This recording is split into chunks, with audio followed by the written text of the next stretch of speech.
I was a newly minted nurse at St. Agnes Hospital about a few years ago.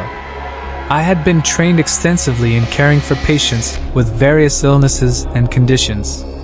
I had hoped to be assigned to the pediatrics ward since I was more proficient in looking after children, but instead, I was placed in the infectious ward. It wasn't too bad, really. The only drawback was working the night shift, something I wasn't comfortable with, but eventually, I got used to it.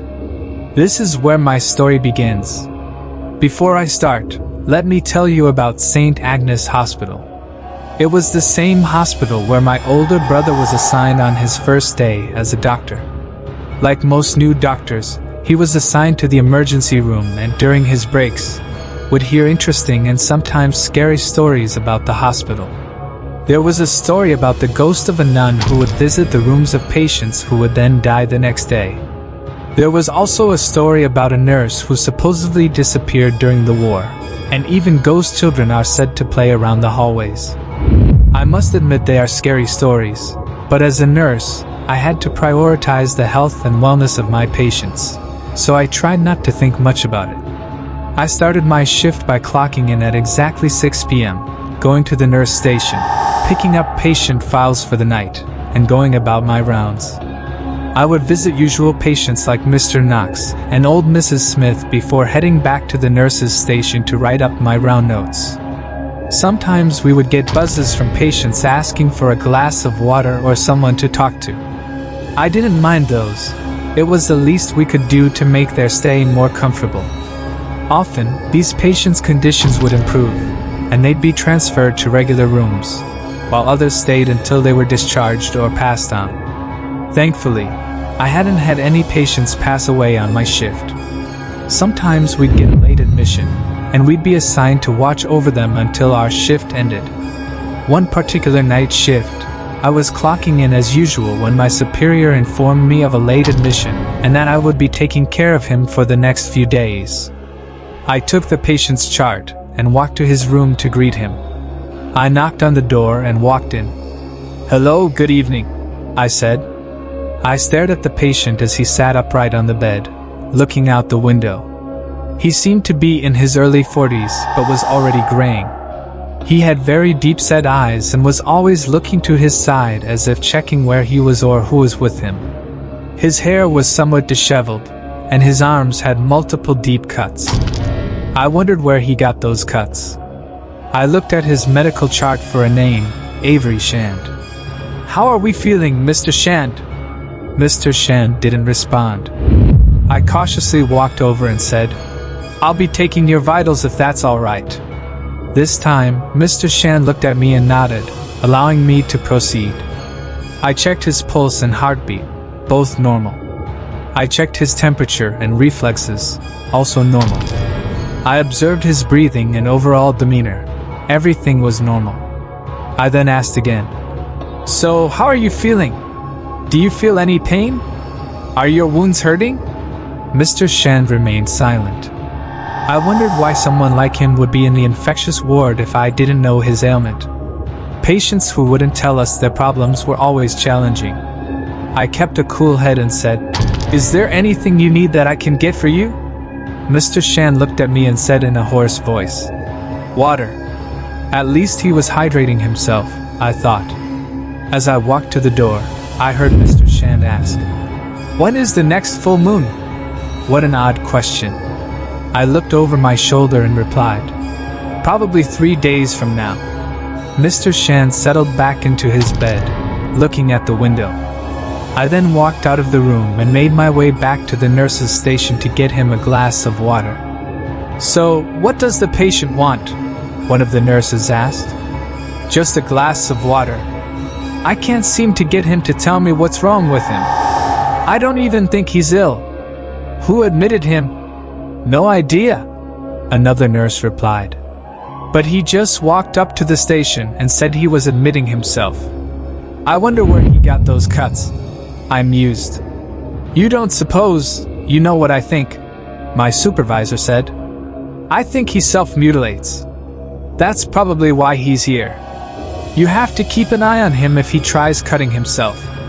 I nodded and carried the mug with water back to Mr. Shand's room. As I watched him empty the mug, I couldn't help but think of several possible reasons for his admission. Either way, I couldn't shake the notion that he would look at me from time to time with a very fixated look. I continued watching Mr. Shand for the rest of the night, noting his vitals and behavior. I noticed how he would look out the window. "You seem to like looking outside," I remarked. "Is there anything you like to look at?" "The night sky," he replied in the same hoarse voice. "It is very calming." "I agree," I said, then took a deep breath and asked, "Mr. Shand, what happened to your arm?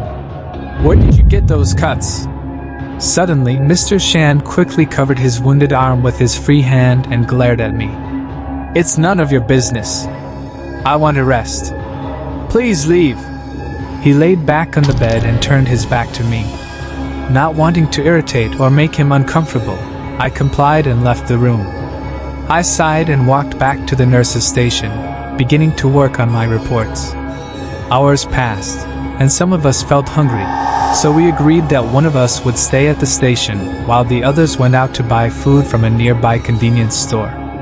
I volunteered to stay behind and asked them to buy me some microwaved food. I sat in the station and began to write my report. It was an odd feeling to be all by myself, but I kept telling myself it was just hunger making me uneasy and there was nothing to be afraid of. While writing, I heard a strange noise from outside. It sounded like a pack of dogs barking and howling. I wondered if there were dogs nearby or something. I brushed it off, thinking that if there were any dogs around, they were probably in heat or chasing a cat or something. Again, I told myself there was nothing to fear. I busied myself with writing the report when I heard a patient's room buzz. I looked at the control pad and saw it was Mr. Shand's room. I got up and walked to his room. "Hello, Mr. Shand," I said as I walked inside. "Is there anything you need?" Mr. Shand was still staring at the window with his back turned to me. I walked closer and asked again, "Is there anything you need?" This time he looked over his shoulder and asked, "Do you have a dog?" I blinked at him.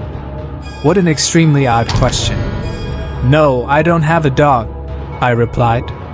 Mr. Shand then went back to staring at the window and said, "You can go now." I left his room and made my way back to the nurse's station, where the other nurses had just arrived with dinner for me. As I ate the takeout they had gotten me, I told them about how Mr. Shand had called me just to ask if I had a dog. They told me that I would encounter really odd patients in the long run and just had to get used to it. I took their advice to heart and went through the night shift completely calm. For the next 2 days since his admission, Mr. Shand continued to baffle most of the nurses. He wouldn't tell us exactly what his ailment was, he wouldn't take his medications, and he would call us at the station only to ask strange, unrelated questions like, "What is your favorite animal?" and "What time is it?" I would do my rounds and visit Mr. Shand occasionally, noticing he wouldn't touch his food. "Mr. Shand, why didn't you eat your meal?" I asked. Mr. Shand looked at me and growled, "I only eat meat." He pointed at the fish and vegetables with disgust. "Mr. Shand, this meal is specially made for you," I said, looking at his chart. His lab work showed a large amount of iron in his body, indicating he was lacking other essential nutrients. "You need to have your vegetables and your fish." "I only eat meat," he repeated before turning his back on me. I took the unfinished meal away and left his room, still confused. Mr. Shand was a very curious and almost strange patient. He wouldn't eat anything unless it had meat, always asked what day it was, and more importantly, frequently asked about the next full moon. I didn't understand why he seemed so interested in the full moon. On the third night, I clocked in as usual and went about my rounds. Passing by a window, I saw it was a full moon. Maybe Mr. Shand will be happy to know tonight is a full moon, I thought as I walked to his room.